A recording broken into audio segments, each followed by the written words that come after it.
Salut à toutes et à tous, bienvenue chez Airless69RC, la chaîne YouTube suisse romande d'aéromodélisme où vous trouverez tout un tas de vols et d'expériences RC ainsi que de nombreux avions en mousse qui vous intéressent peut-être et que vous souhaiteriez découvrir.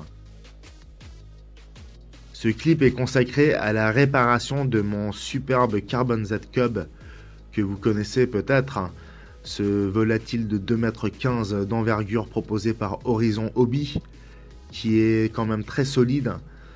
C'est vrai que je suis pas très doux dans mes vols et n'importe quel calibre d'avion qui passe dans mes mains peut subir de graves crashs. Mais avant cette session réparation, on se visionne quelques archives de vols, ces premiers vols depuis l'acquisition. On comprendra mieux l'ordre des crashs, des réparations, etc. C'est un peu le bordel, moi-même pour m'en souvenir, donc je suis très content d'avoir retrouvé ces images.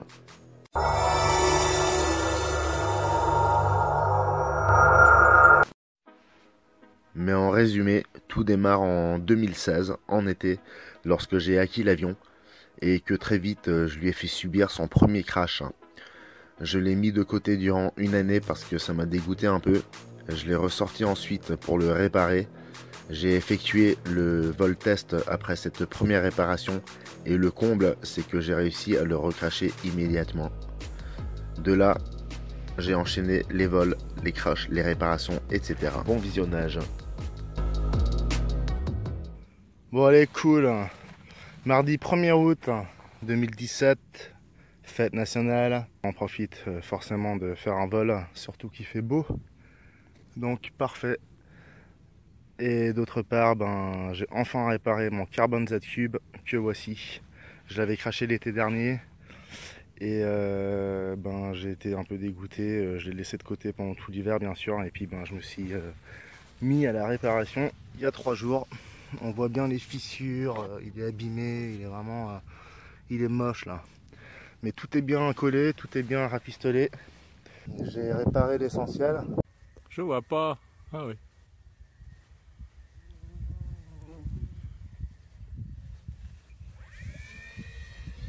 Alors voilà, c'est ici que tout a commencé, respectivement, que tout a commencé à s'enchaîner. Ceci est le deuxième vol vraiment important. C'est un vol test après le tout premier crash que je n'avais pas filmé. Et à partir d'ici, plusieurs crashs s'ensuivent, des réparations, etc.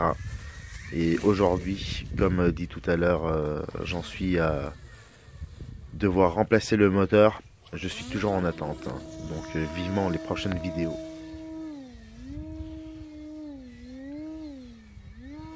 Et comme on peut l'observer, j'ai sorti tous mes atouts et qualités de pilote novice pour tester cet avion.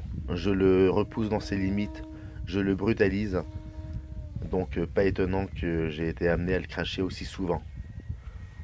Il se trouve que mes figures se font à une altitude relativement basse et je n'ai donc aucune marge de sécurité.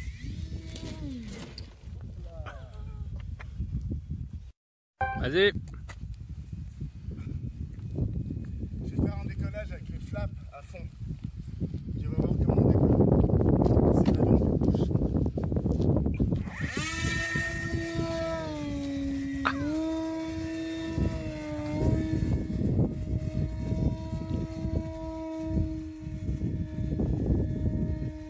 Regarde, tu peux voler de côté avec ça. Regarde, on installe. Tu filmes, hein? Tu vas trop vite. Ok, je fais un petit plan. Je fais les flaps, un petit coup. Je fais les flaps à fond. Complètement porté par le vent. Il est stable. Les flaps sont en bas, regarde. Je les remonte, je les redescends. Déjà, je les remonte. Pas oublier toutes les gaz parce que sinon, il ne veut pas.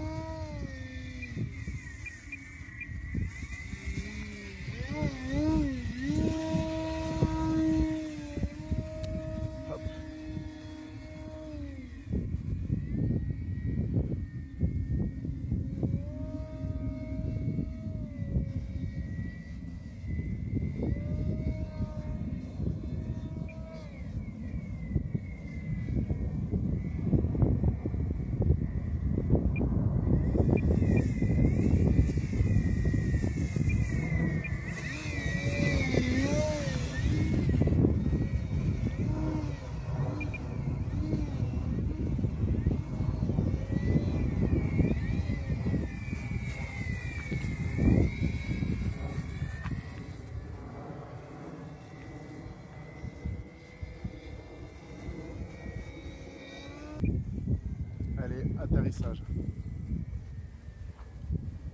Je coupe les gaz, chute. Je remonte toujours un petit peu avec le pif pour pouvoir lui donner des coups de frein. Là, je mets les gaz à moitié. Je m'approche. Je provoque la descente, mais il est très instable.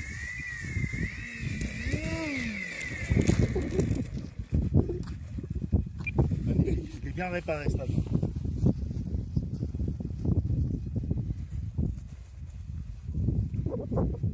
This is my friend. Là, on va vraiment faire le vol test pour voir s'il a gardé la plupart de ses performances. Allez, go!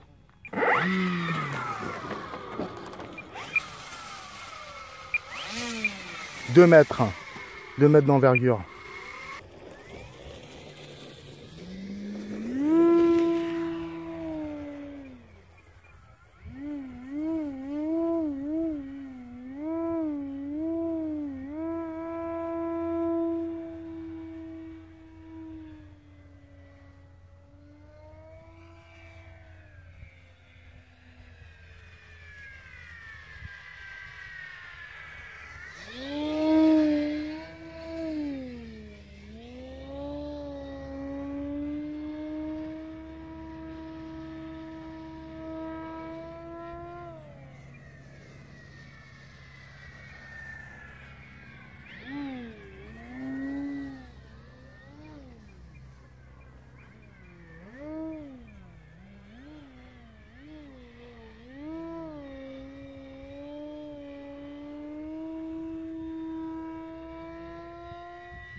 Visiblement, le caméraman était aussi sidéré et choqué que moi-même. Il en a oublié d'immortaliser les fractions de secondes qui ont été fatales à l'avion. Le son du crash témoigne de la violence. J'ai tué mon avion. Je viens de le réparer, je l'ai déjà tué. Oh non, putain, c'est pas possible. Je viens de faire un magnifique vol, un magnifique deuxième vol. Et j'ai piqué du nez, j'ai redressé trop tard dans un virage, juste ici, là au-dessus. J'y croyais pas quand même, hein, quand j'ai dit faut que je pète un truc, parce que là je comptais vraiment pas le péter. Laisse tomber, je suis dégoûté. Bon allez, 1, 2, 3, 4, 5, 6, 7, 8, 9 morceaux. 10 avec l'aileron.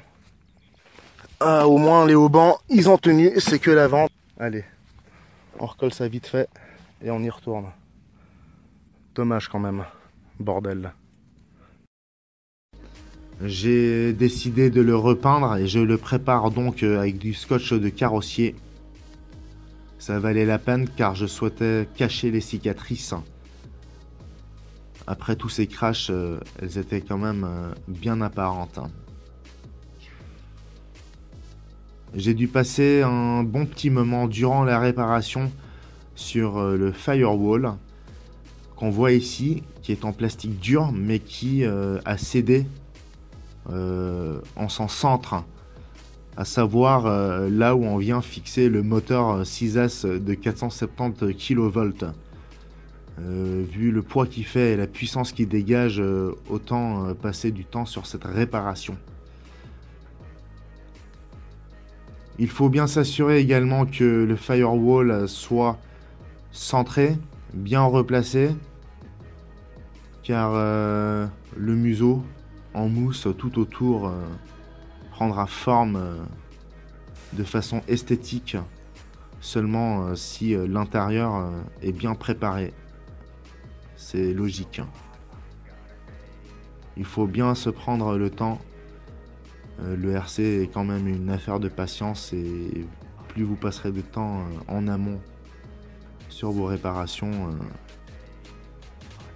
meilleures les propriétés de vol que vous en récupérerez seront. Parce qu'il ne faut pas rêver, après une telle chute, l'avion ne vole plus de la même façon.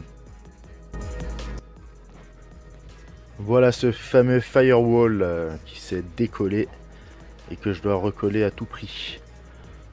En jetant un coup d'œil au régulateur, on peut constater qu'il a complètement rendu l'âme. Le moteur avait dû donc être forcé et tout a cramé. Voilà, on passe à la peinture. Une petite séquence de ponçage et d'application d'une peinture claire s'impose. J'enchaîne avec ce Coral Blue numéro 41 chez Tamiya, TS41, T comme Tamiya. Et durant le séchage de la première couche de blanc, on teste ce bleu.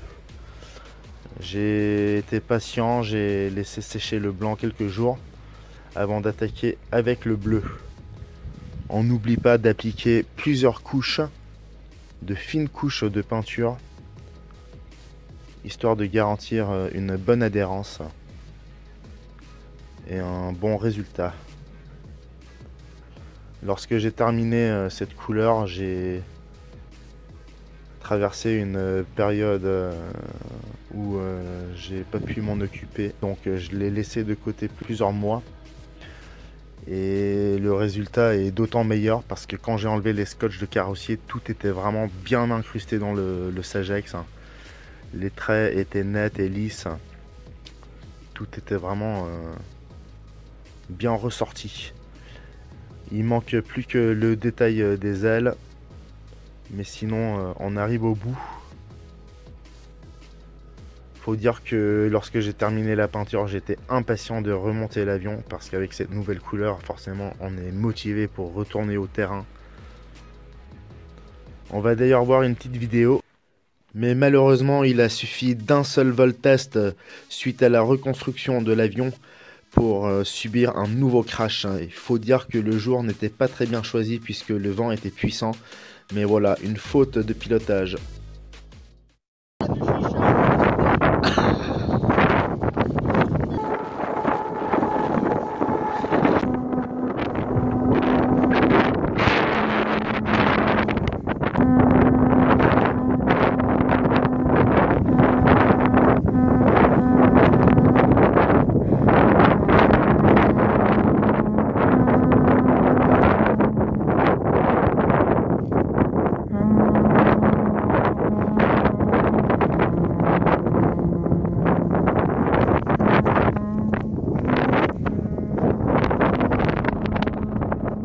That's the crash now!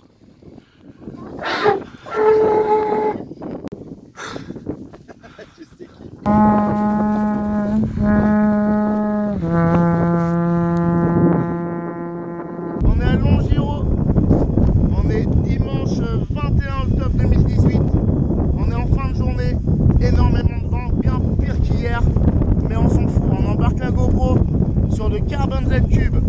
Il y a Loris et Maë qui sont en visite, Loris est en train de faire du cerf-volant, on va essayer de le filmer. Allez, c'est parti!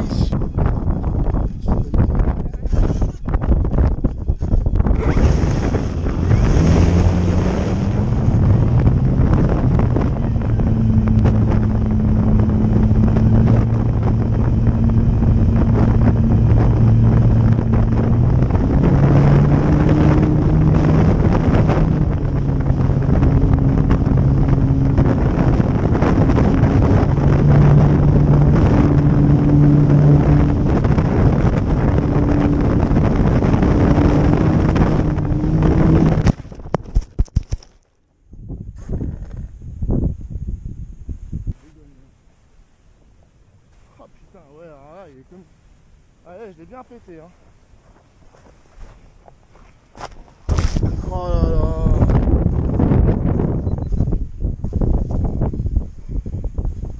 Oh l'état. Oh l'état.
Décidément, je me lasserai jamais des crashs.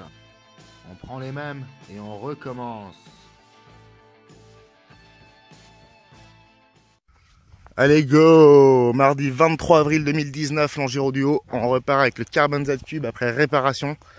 J'ai eu un peu de mal parce qu'il s'était brisé en deux à ce niveau, là où il y a le cheval. L'avant aussi en 1000 miettes, mais j'ai l'habitude, c'est au moins la 7e réparation. On repart, le moteur est légèrement désaxé malheureusement. On verra s'il décroche, l'avion décrochera juste derrière à mon avis, mais on prend le risque. Allez go!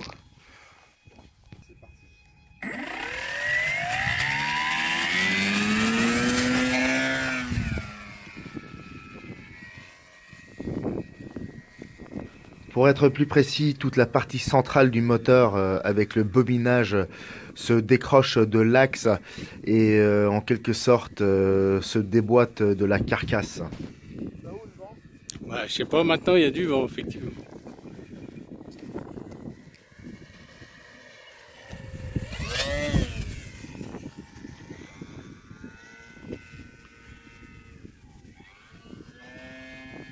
Pour moi, il vient d'Yverdon.